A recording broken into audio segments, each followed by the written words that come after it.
IMT रोजकामेव स्थित Japan की ATL battery company के गेट के बाहर बुधवार को सुबह 10 बजे गोलीबारी चलने से 2 लोग घायल हो गए। दोनों घायलों को मेडिकल कॉलेज नल्लड़ दाखिल कराया, जिनमें से एक की हालत गंभीर होने के चलते दिल्ली के लिए रेफर कर दिया। पुलिस ने इस मामले में 8 नामजद और 25 अज्ञात लोगों के खिलाफ मुकदमा दर्ज कर लिया है। फिलहाल आरोपियों की गिरफ्तारी नहीं हो पाई है। SP वरुण सिंगला द्वारा आरोपियों की गिरफ्तारी को लेकर 5 टीमें गठित की गई हैं।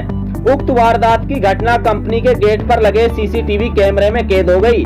शिकायतकर्ता मोहम्मद असलीम गांव कवरसीका का कहना है कि ATL कंपनी में कई कार्यों को ठेका लिया हुआ है।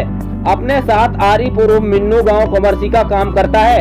29 अगस्त को घासेड़ा गांव का ईसा पुत्र नब्बा अपने साथियों के साथ आया और कहा कि 5 लाख रुपए की मंथली देनी होगी, नहीं तो काम नहीं चलने देंगे और इस बात को नहीं मानने पर जान से मार देंगे। इस घटना के बारे में रोजकामेव थाना पुलिस को सूचना दी, जिसके बाद सभी मौके से फरार हो गए।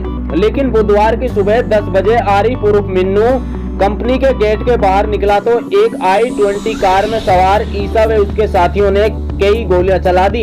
इस गोलीबारी में आरीपुर मिन्नू की पीठ पर गोली लगने के अलावा गेट पर समीप हाइड्रा ऑपरेटर अकरम गांव पाटुका को भी गोली लग गई। वारदात को अंजाम देकर हमलावर मौके से फरार हो गए। इसके बाद दोनों घायलों को मेडिकल कॉलेज ले जाया गया। सूचना मिलते ही पुलिस मौके पर पहुंची और रोजकामेव थाना SHO जगबीर सिंह और DSP अशोक कुमार ने मौके का मुआयना किया। वहीं पुलिस ने इस मामले में 8 नामजद ईसा पुत्र नब्बा गांव घासेड़ा, तामिल दिलशाद पुत्र रमजान गांव रोजकामेव, आसिफ पुत्र अयूब, नईम पुत्र मौजखा गांव कवरसीका, पदम गांव जेदापुर पलवल, इकलास गांव खेड़ी रोजकामेव, लुकमान निवासी सोना सहित अन्य अज्ञात 25 लोगों के खिलाफ कई धाराओं के तहत केस दर्ज किया है। SP वरुण सिंगला ने आरोपियों की गिरफ्तारी को लेकर 5 टीमें गठित की गई हैं, जिनमें 2 रोजकामेव थाना पुलिस, 1 CIA नुहू, 1 CIA तावड़ू और 1 AVT स्टाफ की टीम गठित कर दी गई है। जल्द सभी आरोपी पुलिस की गिरफ्त में होंगे। ये आए थे कम से कम 100-150 बंदे। हम कंपनी में ही थे, हमने पुलिस को इन्फॉर्म कर दिया था। तो एक बंदों के साथ आए थे और इन्होंने गेट पर आके जान से मारने की धमकी दी थी मुझे और मिन्नू को पर्सनली। उसके बाद इन्होंने बार बार फ़ोन किया है। आज इन्होंने मेरी मिन्नू से बात हो रही थी, थाने में कंप्लेंट देनी है, तो ये सीधे गए और मिन्नू को इन्होंने गोली मार दी। उसके बाद भी इनका फ़ोन आया शहनाज के पास कि हम असलीम को मारेंगे और तुझे भी मारेंगे। तो ये सारा मैटर है, पिछले 8-10 दिन से चल रहा है। हमने कंप्लेंट भी दी थी थाने में बाय रिटर्न, और कल SP साहब से मिले थे हम, मैं और हाजी जी और चौधरी औरंगजेब। तो SP को हमने अवगत कराया था सारी चीज़ों से। तो SP ने कहा था ठीक है आप कंप्लेंट देना, हम इनको देख लेते हैं। इसमें जो हमारे सामने आए थे रमजान के सरपंच के लड़के हैं, 2 दिलशाद और तामिल, एक ईसा खान था, एक इकलास खेड़ी था और 2 हमारे गांव के थे आसिफ और नईम, और भी अन्य लोग थे जिनको मैं नहीं जानता। उनकी CCTV फुटेज मेरे पास है। मेरा गांव कवरसीका है, पहलू प्रधान मेरा नाम है। ये मेरा छोटा भाई है जिसके गोली लगी है जी, और एक हमारा हाइड्रा का ड्राइवर है जिसके गोली लगी है। ये अब से करीब 6 महीने हो गए इस काम को चलते हुए। तो 9 गाँवों की बात थी, 9 गाँव वालों ने वो काम ले लिया। कंपनी ने 9 गाँव के लोकल बंदे काम कर रहे हैं इसमें। तो लोकल बंदे काम कर रहे हैं, तो आए दिन कोई ना कोई वहाँ आके धमकी देता रहता, भाई हमें पैसे दो, हम जब काम करने देंगे, हमें पैसे दो, हम जब काम करने देंगे। लेकिन चाइनीजों ने एक बंदा अलर्ट करा था हमारा, भाई एक बंदा देखेगा काम को, हमारे पास तो एक बंदा आएगा, बाकी ये उनको काम देगा। एक बंदा असलीम है जी, और वो उसके साथ मेरा छोटा भाई रहता है मिन्नू आरिफ और मिन्नू। तो अभी कम से कम 4 या 5 दिन पहले से ये लड़का है, ये करीब इसका नाम है ईसा, घासेड़ा गाँव का। तो ये आके नहीं 10, 20, 50 लड़कों को लेकर रोज़ धमकी देता आके नहीं, भाई हमें पैसे दो, 1 लाख रुपए बांधो हमारे। लेकिन इन्होंने कहा भाई मैं कवरसीका गाँव का हूँ, तू घासेड़ा का, मैं कैसे दे दूँगा तुम्हें पैसे, लोग तुम बहुत कमा रहे हो उसमें से, मुझे भी कुछ दो। मैंने कहा जी हम ना दे सके पैसे, लोग तो भाई फिर मारने को तैयार रहना। खुली चैलेंज हुआ था जी। परसों कम से कम भी 50-100 लड़कों को लेके कम से कम 8-10 गाड़ी थी, वो आ गया जी कंपनी पर। इनको ये अंदर थे गेट के, इनको धमकी दी। फिर उन्होंने भाई या तो आ जाओ तुम, या दे दो ना, तो तुम मरने के लिए तैयार हो। गाड़ी लेके आए थे, हम तो जी सही जानते हैं, जो बाकी लोकल ही हैं जी यहाँ के, कुछ एक दो गांव के भी बंदे हैं। तो इस तरीक़ा से इन्होंने काम किया जी। तो पुलिस आ गई थी मौके पर, पुलिस को फ़ोन कर दिया था, पुलिस आ गई थी मौके पर। तो हमारी उसमें पुलिस ने उनसे बातचीत करी, पुलिस ने इनसे कहा भाई हम बात कर रहे हैं, या गुंडों से पुलिस ही बात करेगी तो फिर कैसे काम चलेगा। गुंडों को तो गुंडों की भाषा में ही जवाब देना चाहिए इनको, पुलिस को। लेकिन हमने एक शिकायत पुलिस को दे दी थी लिखित में, लेकिन उस पर भी कोई कार्रवाई नहीं हुई जी। नहीं हुई तो उन्होंने फिर कल चैलेंज किया है। एक मेरा चाचा का लड़का है, उसको फ़ोन किया भाई कल हम मारेंगे इनको, जो भी मिलेगा उसे ही मारेंगे। तो ये सुबह ड्यूटी पे आया तो वो हाथ लगा के बैठे थे जी। 4-5 गाड़ी थी उनके साथ, I-20 में आए, कोई एक क्रेटा थी और वहाँ जाके नहीं एक स्कॉर्पियो पे उतारे। तो उन्होंने आते ही इसको आते ही गोली मार। क्या काम करते हैं उस फैक्ट्री के अंदर? ये IMT जो बन रही है, चाइनीज कंपनी है, चाइनीज बना रहे हैं। तो ये है बैटरी एयरटेल कंपनी है जी, उसमें ये काम करते हैं जी। उसमें असलीम के नाम तो जॉब वर्क ऑर्डर है।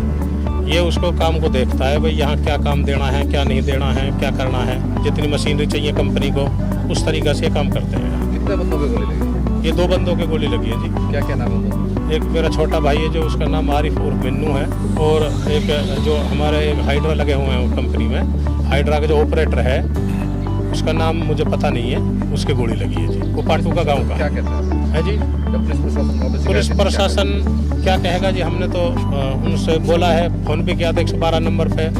तो अभी यहाँ DSP साहब आए हैं, अभी तो कुछ नहीं। हमें तो उम्मीद है पुलिस से हमें न्याय मिलेगा। हम यही चाहते हैं जी, हमें न्याय मिले, जो इनके खिलाफ सख्त से सख्त कार्रवाई करी जाए। नहीं तो इस तरीक़ा से तो यहाँ कंपनी ना रहेंगी, रोड पास के आदमी जब हमारी बेइज्जती होगी तो फिर कौन करेगा जी, पुलिस नहीं करेगी तो गुंडे इनके तो वो बढ़ते रहेंगे। वो कहाँ हुआ? क्या नाम है आपका? हाकम नाम है। हाकम भाई, आज यहाँ पर झगड़ा हुआ था, गोली चली थी, किस बात को लेकर झगड़ा, क्या कहना है? सर ये बात तो कुछ नहीं है, यहाँ तो मंथली वाला सिस्टम है। काम ले रखा है 2 लड़कों और गाँव वालों ने। यहाँ पे अब वो कह रहे हैं कि काम हम लेंगे। भाई आप अगर कंपनी तुम्हें देती है तो आप दे दो, कोई दिक्कत नहीं। हमें क्या एतराज है, हम काम कर रहे हैं, तुम भी काम करो। बोला हमें तो प्लांट वाले से उन्होंने 5 लाख मंथली मांगी, पहले 1.5 लाख मांगा, उसके पीछे लग रहा बोल नहीं मैं तो गोली मारूंगा। अब इन्हें चैलेंज कर रहा था का तीनों चारों को हमारे लिए, असली मिन्नू हाकम जितने भी हैं, हम यहाँ 4-5 हैं, उनके लिए चैलेंज कर रखा था गोली मारूंगा या तो मुझे काम दिलवाओ अंदर से। तो चला इसको हम चाइनीज से आप खुद काम ले लें, हम कैसे काम दिलवाएंगे, हमारा क्या इंटरफेयर है इसमें। आज उसने आई लड़का, वो भतीजा मेरा, वो बाहर निकला है यहाँ तक। I-20 वहाँ खड़ी थी, 4-5 गाड़ी और खड़ी थी साइड में। यहाँ स्कॉर्पियो थी, एक क्रेटा थी। इसमें बंदे हैं घाचड़ा गांव के, हमारे गांव के 2-3 और रोज का गांव के हैं, और बाकी बहुत हैं लड़के, और बहुत लड़के हैं इसमें। तो उन्होंने वहाँ से गोली मार दी उसको गोली लगी, वो हॉस्पिटल में एडमिट है। आप लोग क्या काम कर रहे हैं? हम भी यहीं पे काम कर रहे हैं। LMT कंपनी है, IMT कमर्शिका में। यहाँ से सुबह 10:30 बजे करीब मेरा फ़ोन आया था कि इसको फायरिंग हो गई है। तो मैं वहाँ मौके पर गया था, तो वहाँ पता चला असलीम नाम का कमर्शिका का ठेकेदार है, उसका सुपरवाइजर था आरिफ उर्फ मिन्नू, जो सुबह अपने काम को सुपरवाइज करने के लिए देखने के लिए गया था। और जैसे वो कंपनी से बाहर गेट से बाहर निकला काम देख के, तो एक वाइट कलर की गाड़ी जो देखने में शायद I-20 गाड़ी लग रही है, उसमें से गाड़ी का शीशा खोल के उसके ऊपर जो फायर किया है, उसने जैसे फायर हुआ तो वो वापस भागने लगा। तो उसको और एक वहाँ पे हाइड्रा खड़ी थी, हाइड्रा का जो ड्राइवर था उसको भी जो कुछ हर्रा लगा है। तो 2 आदमी इसमें इंजर्ड हुए थे। पुलिस के पहुँचने से पहले उसके फैमिली वाले उसको जो है लड़के ले जा चुके थे। अब हमें असलीम ठेकेदार ने कंप्लेंट दी है, जिसमें 8 लोग बाई नेम है, 20-25 हमने हैं। कंप्लेंट लेके हमने जो FIR दर्ज कर दी है, और आरोपियों की पकड़ के जो लिए हमने अलग-अलग टीमें बनाई हुई है। जो अपनी ये जो फायरिंग हुई थी किस मामले को लेकर? जो कंप्लेंट का कंटेंट्स है उसमें इन्होंने बताया कि 3-4 दिन पहले ही एक किस्सा सनोद नब्बा है घाचड़े का, जिसने इनसे 5 लाख रुपए की जो है एक्सटॉर्शन की डिमांड की थी। अगर भी वो एक्सटॉर्शन नहीं थी तो उसने इस बात के लिए इसके ऊपर जो अटैक किया। तो परिजनों का कहना है कि हमने 3 दिन पहले पुलिस को शिकायत दे दी थी, अभी तक उसका कोई कार्रवाई नहीं कर रही है। पुलिस के पास अभी तक कोई किस तरह की कंप्लेंट नहीं है। आज जो कंप्लेंट मिली है, कंप्लेंट मिलने के तुरंत बाद हमने FIR दर्ज कर दी है। कितनी धारा पे दर्ज होगा? इसमें हमने धारा लगाई है 387, 506, 307, 34 IPC और 25 आर्म एक्ट। आरोपियों को मतलब गिरफ्तार कर लिया जाएगा। कोशिश जारी है शीघ्र जो है इसमें SP साहब के निर्देशन पर जो है 4 टीमें बनाई गई हैं, जो चारों टीमें अलग अलग दबिश दे रही हैं और उम्मीद है कि हमसे बहुत जल्द आरोपियों को गिरफ्तार करेंगे। सर ये कितने फायर किए गए? अभी इस बारे में कोई जो क्लियर नहीं हुआ है।